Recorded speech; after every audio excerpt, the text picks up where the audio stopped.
To all of my fellow brothers and sisters, peace be with you in the name of the Lord Jesus Christ. My name is Ben, and I welcome you to the Restored Ephraim Publications channel.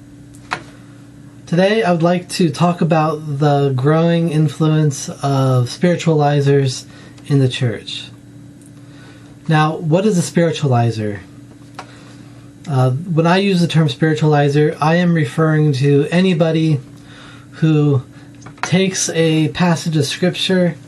They don't like what it says literally, so they create this wall of interpretation around that scripture in order to make it say something that it's not really saying literally, but they don't like what it's saying, and so they have to put this interpretation around it in order to make it make sense in their head. Now, this concept of spiritualizing a scripture, this is abundant among the creedal Christian churches, and they do this all the time, where they take scriptures and they'll ignore scriptures that contradict their interpretation, and they'll hold up other scriptures and they'll build a wall of interpretation, which they do through their apostate creeds, and they will make the scripture say things that it's not really trying to say. And we need to beware of that, because that is what led to the apostasy of the early Christian church. And though the church will not be removed from the earth again, individuals can still apostatize. And so when you hear someone spiritualizing the scriptures, building a wall of interpretation around it, please be aware that that person is under the influence of the spirit of apostasy, because they're not willing to look directly at what the scripture is saying and believe in it literally. Now, I'm not alone in this.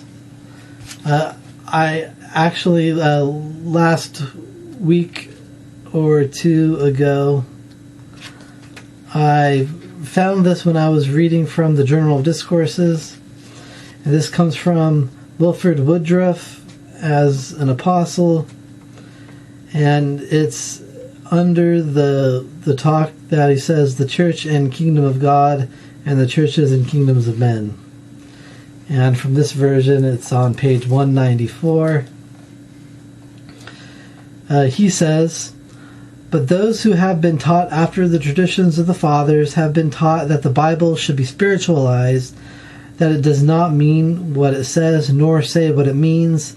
We have been taught to believe that where the Lord says Israel shall be gathered, it means spiritually. When we read any portion of scriptures which did not agree with our traditions, every man had his own system of spiritualizing to make it bend to his own views. Instead of this, we have now learned that God means what he says and says what he means. When we read the history of the United States or the history of General Washington, no man in his sober senses would have the least idea of spiritualizing it. When we read the history of our revolutionary fathers, we sat in solemn council to deliberate upon and sign the Declaration of Independence because of the grievances that were called upon to bear from the mother country. No man would for a moment dream of spiritualizing these events, but every man would understand that the historian meant them to be read and understood literally. Now, if we so read and believe the history of the foundation of our national government, or the history of the Jewish nation, or any other nation that has been written by men who do not make any pretensions to inspiration, if we should never think of spiritualizing their writings, but take them and understand them as they are given to us, Why should we take it upon ourselves to spiritualize and twist the words and the meaning of the words of that God who rules the nations? When he gives to us revelations of the greatest moment to us, will he not set forth his mind and will in their true meaning? As he intends, they shall be fulfilled. And as he intends, we shall understand them. The Latter-day Saints, as a people, have learned to take God at his word. We admit that there are in the Bible metaphors, figures, and parables. When Jesus was teaching the woman the things of the kingdom of God, he used comparisons which they understood. Hence, he says, the kingdom of heaven is like unto leaven, which a woman took and hid in 3 measures of meal, till the whole was leavened. He knew the women understood about making bread, and so he talks to the farmer about sowing grain, that some sow seed on good ground, and others on stony ground, and others among thorns, likening the kingdom of heaven unto it. He used these metaphors to make a deeper impression upon the minds of the children of men, and at other times he used dark sayings in the same way. We understand a figure as a figure and a parable as a parable, but the meaning of the Savior is plainly manifest in them. So,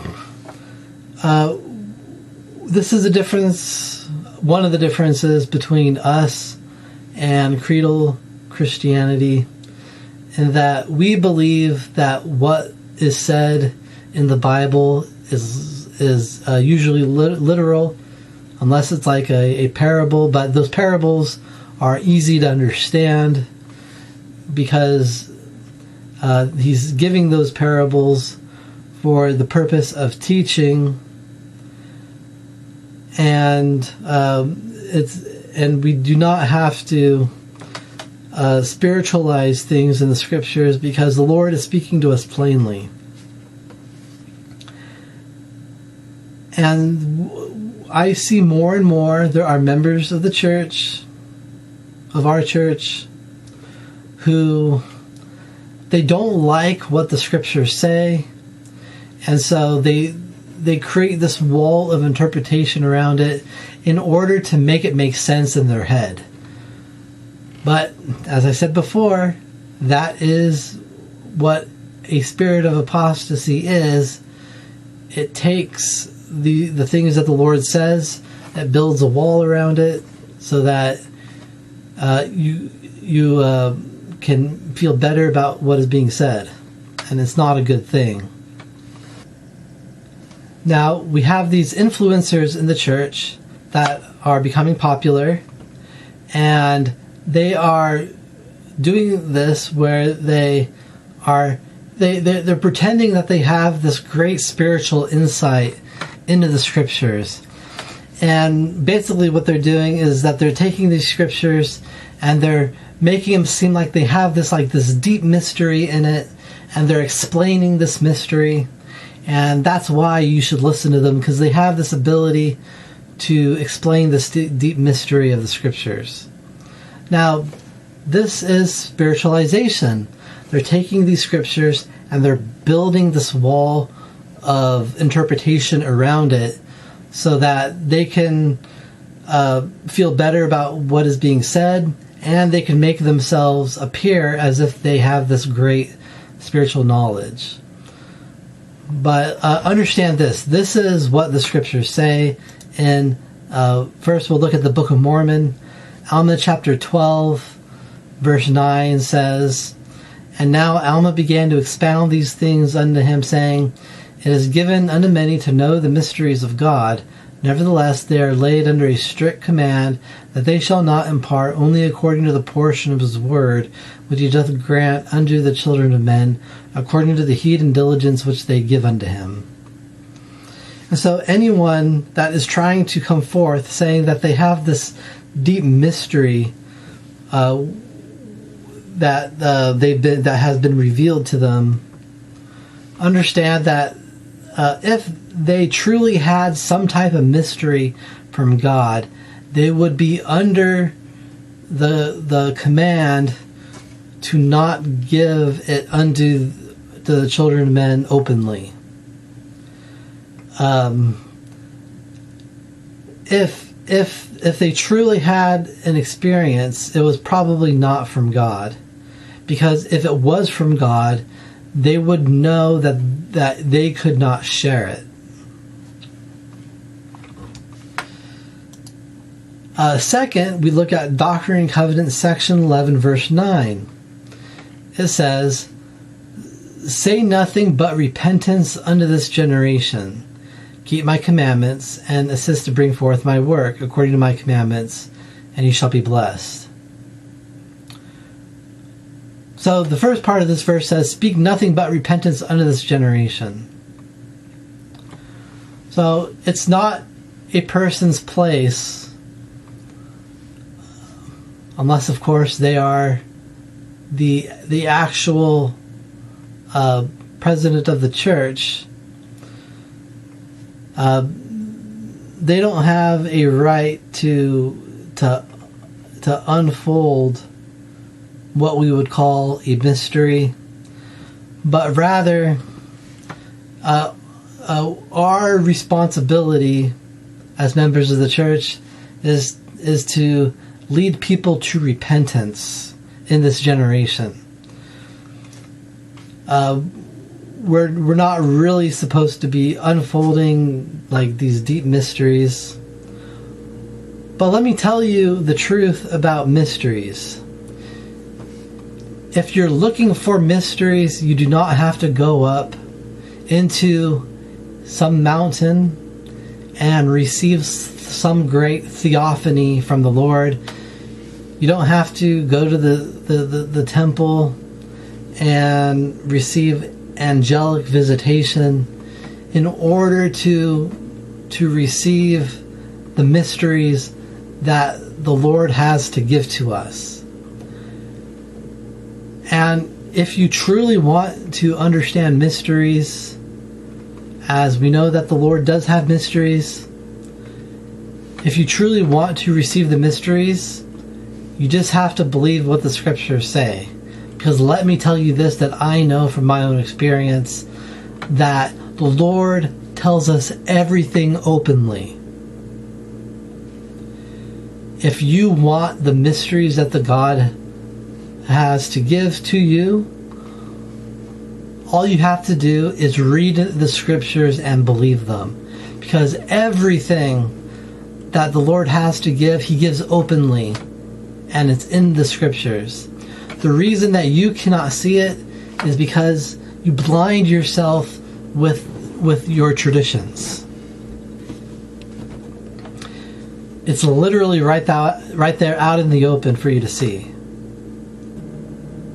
And when you listen to people trying to spiritualize the scriptures, or if you're spiritualizing the scriptures yourselves, then what you are doing is basically you're saying that you don't believe what the Lord is saying, and that you will only believe it if you create a wall of separation. And that is not what the Lord wants.